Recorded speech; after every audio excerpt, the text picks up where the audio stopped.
Yeah, especially on kind of transition points, second chance points. We got to take those away. Those are backbreakers when you're trying to get back into the game.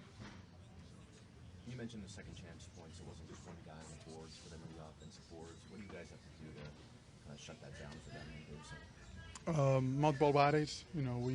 Sometimes we out of position because we're helping and scrambling. And they do a good job, and they're big and long and athletic. So you got to do your work early. You can, kind of make contact late. And if you're in a bad position, you got to root them out or foul them or wrap them up when you're not in the bonus. Marc, this team defensively has only really been victimized twice in the series, game 3 and then tonight. Where did you kind of see it come apart a little bit? I gotta look at tape I don't want to give you examples right now. I gotta look at tape and really break it down and see. We had a couple mental breakdowns, I think, and a couple like misplays here and there that that we can have. So we got to be better, obviously, on Sunday. Game 7 now, you hosted. Think about hosting that Game 7 winner take all and having it in the backyard. How nice is that? Is that a challenge? Yeah. That's kind of the reason you work all year long to have that home court advantage. It feels really good to go back to Toronto and have that Game 7 at home. In a series that's gone back and forth, what didn't work for you guys tonight? I just think they played harder for longer periods of time than we did. We knew it was going to be a big, crash the glass type of game for them. That's where their advantage is. So we didn't do a good job of boxing out, myself especially, of keeping them off the glass, getting stops and running. And when you put the fact that we missed shots as well on top of that, it doesn't help. How much does the transition tends to have a huge effect on you guys' defense, especially in this series? The missed shots and allowing them to get out. How much of it does that just kind of fuel itself after that? Like you said, yeah, it has a big effect in the series. And if we don't sprint back, they're gonna make us pay. They had a lot of easy ones at the rim and some open threes, key ones early on. We got to do a better job of sprint back communicating, but that helps if we keep our pace offensively. And if we score a little, make a couple more shots, it might slow them down some. But hopefully we shoot better. But regardless of the fact, we have to rebound better and we have to play better defense. Did you guys like the shots you got tonight? For the most part, we had some good looks. Yeah, I think so. When it comes to converting some of those looks, is that something you just have to trust is going to come in Game 7? You hope, regardless that you can't rely on that. You're relying on defense and get stops. So if we're not making shots, or not, if we are, it'd be great. But if we're not, we have to sprint back, turn, box out, rebound, try to play without fouling as much. But they were aggressive and they played well. There's been 4 pretty one-sided games in this series, and the team on the other side of that has bounced back in the next game each time.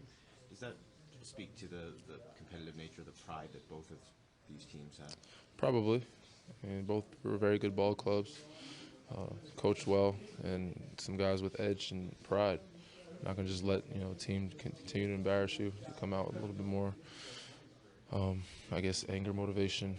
You shouldn't take that for you to play that type of basketball. It's playoff time, but it seems as if they play pretty well with their backs against the wall, and we'll see what we're made of with our backs against the wall as well next game. You mentioned them playing harder tonight. Was Jimmy's game a good example of that? For sure. The first half, I think he was pretty much all over the place.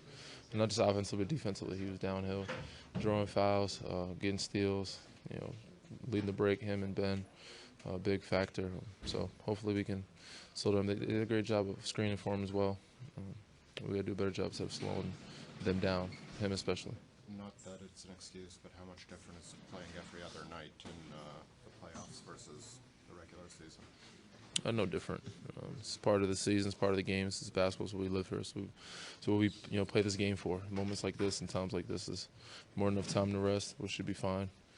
We're all pretty young guys. We can get up and down the floor. So regroup, recuperate, and come back and play in another couple days. What have you learned about the kind of biggest moments in the game, the Game 7 type games? You know, and obviously, it's a weird question. Just say that again. I'm sorry. What have you kind of learned about how to play those games and kind of the biggest moments? Same as every other game, man. I mean, obviously, it's more on the line. Every possession counts. Every possession matters. You know, I've won some game sevens and lost some game sevens. Some close, some big. Obviously, we're at home. That's the reason why we got home court advantage. So we use it as our advantage, and hopefully, our crowd will help. And I'm sure they will. I know they will help us. And hopefully, we'll play better on our home floor and protect it. Kawhi, what was Jimmy doing in the first half that allowed him to have the success that he did? Getting to the paint, making shots. Got a steal, transition, got him going. At the end of the half, hitting his mid-range. Pretty much what he's been doing the whole series. Is there a common thread that you've seen in the series, Kawhi, when you guys don't have the kind of games that you want in the losses you've had? Say that again? Is there a common thread in these games where the same things maybe don't work? I mean, tonight I feel like we messed up sometimes on a transition on defense. We didn't knock no open shots down early.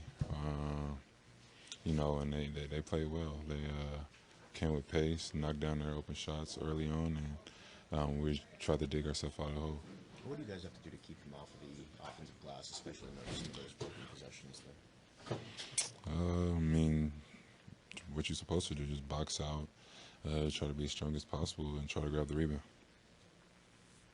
Kawhi, with your championship experience, what do you think you have to do for Game 7 to get the guys to follow you? To follow me? Yeah. Same thing we've been doing to win 3 games. Just go out, play hard, limit our mistakes, and just see what happens. Shoot the ball with confidence. Your shooting numbers in the first 4 games of the series were borderline historic, or even beyond that. Last 2 games, it's dropped a little bit. Is it a defensive difference, or is it just shots that you feel good about that are missing? I missed some easy ones tonight, but just got to keep playing, man. We won the last game. That's all that matters, win or losing. We lost some games playing that way, so it doesn't matter, man. I'm trying to win. There's been 4 pretty one-sided games in this series. The team on the wrong side of that has bounced back each time. Does that sort of speak to the competitive nature and the pride that both teams have? It's just playoff basketball. I mean, you don't want to come in the next game and lose by 20 or just even lose. Everybody's trying to win. That's what happens. It's the NBA. So you like to know early what they're going to be like.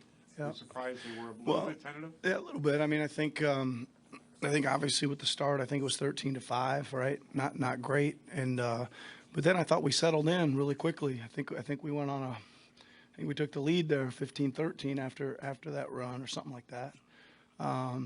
But then it was a kind of a strange game of runs, where they came out and blasted us, and we called back in, and then they went right back again on maybe another 8-0 run or something like that. And then a couple times late in the first half, I think we had it 49-41, and we missed back-to-back wide open threes that would have cut it, to 5, and then we end up going down at the half something like 12. Again, so there was just too many fast momentum swings, I think. But yeah, we didn't play with enough force. We didn't play hard enough. We didn't stand in there. We didn't play with enough physicality. Nick, Steve Simmons, Toronto Sun. How do you explain the disparity game to game in this series? So many, I guess you call them blowouts, through 6 games. So there's been 2-2, right? 2 close games, 2 each way, right? I don't know. I guess a lot of that has to do with just momentum, and for us, I still think we just missed so many shots early, and they were just playing off the rebound so often. Right, they were getting them off the rebound and pushing it out on us. We were not doing a great job in transition, and then when we did, we ended up cross-matched a little bit, and they made us pay for those. And then when we did make them miss, they were getting their share of putbacks as well. So we kind of 3 things going there that was somewhat attributed to our poor shooting. But that, again, I'm not sure why both teams really are letting that affect them so much in the 4 games that have not been close. Dave McMenamin, ESPN. Nick, you guys were able to limit Joel to some extent in games 4 and 5 in the first half of this one. When you're coaching against the Sixers in the third quarter in particular and seeing him come alive, what's going through your mind as the opposing coach? Well, I think you're right. We've done a pretty good job on him, but I think his presence was a lot more than his baskets tonight, right? And for whatever reason, I'm not sure.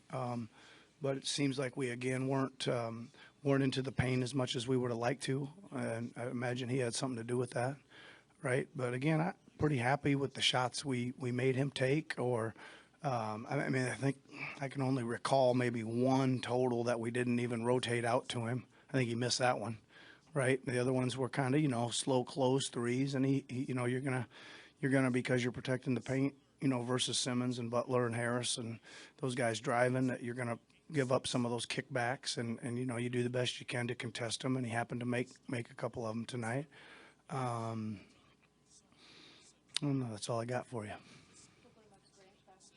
Michael Grange from Sportsnet. Nick, what is your message going into a Game 7? Yeah, there's always a lot at stake, but it seems Yeah. even more this time around. What do you tell your guys? Well, I think it's not unlike where we've been a couple times in this series already, right? They're critical games. They're all critical, and we've got to play with great physicality, great speed, connected on the defensive end. I think we gotta play our one of our best defensive games of the year. Make sure, and play with some gusto on offense. Ben Mallis, the pick and roll to your right.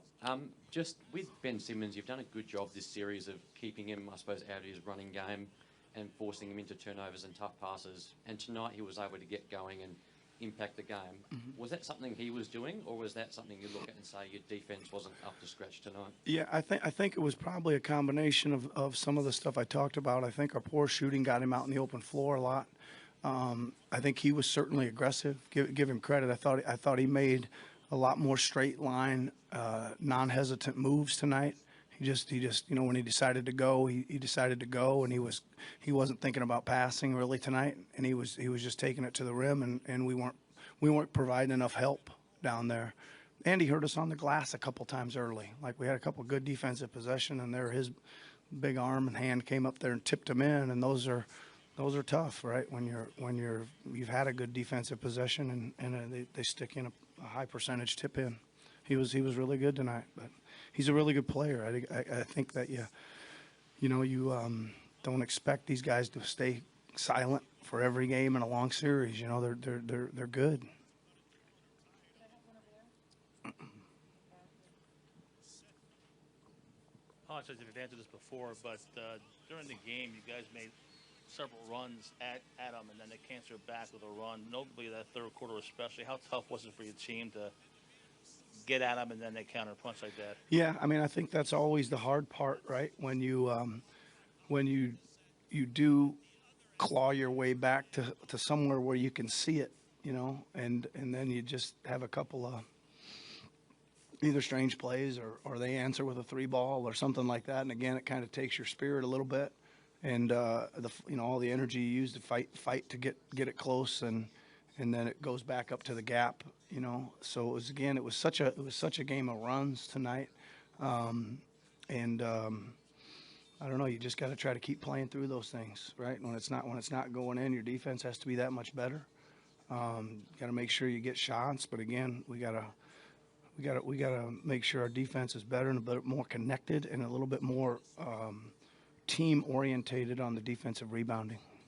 Thanks very much, everybody. Okay, thanks a lot.